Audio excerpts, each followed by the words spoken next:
Petty cash is a small amount of cash kept on hand by businesses to pay for small amounts owed rather than writing a check. Petty cash can be used when a check may not be accepted or to increase time efficiency. Business would use petty cash funds when buying amounts of low to medium price range products. For example, a business would use petty cash to buy office supplies, postage, or even breakfast for a staff meeting.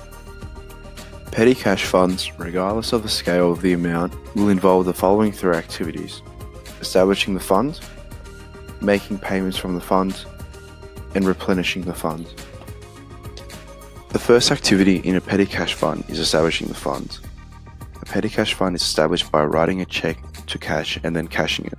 A journal entry is created in order to record this established fund. So let's look at an example.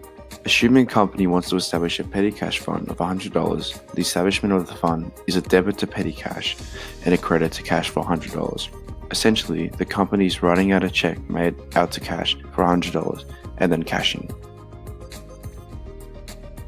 The next activity in a petty cash fund is making payments to the fund. After the petty cash fund is established, cash is then used to pay for expenditures within the guidelines and requirements of the business. Payments from the established fund can be made in either two ways. Cash can be taken from the fund to make payment, or employees can seek reimbursement from the fund for payments they have personally made. The final activity in a petty cash fund is replenishing the fund. As the cash in the petty cash fund decreases, the fund must be replenished. This is done through counting the cash in the original fund. This amount is to be noted. Once identified, the company will cash a check for an amount that is equivalent to the original amount of money that they began with. Let's assume the following petty cash transactions took place during the month of October. Office supplies at $35, postage at $20, and staff breakfast at $25. Meaning that receipts were $80 and we had $20 left over in cash. To replenish the petty cash account, we need money. In this example, we need $80 to add to the $20 that's remaining, meaning that this added $80 will bring our fund back to $100. To do this, we write a journal entry and write a check to ourselves. We debit supplies, postage, and miscellaneous expense and credit cash for $80.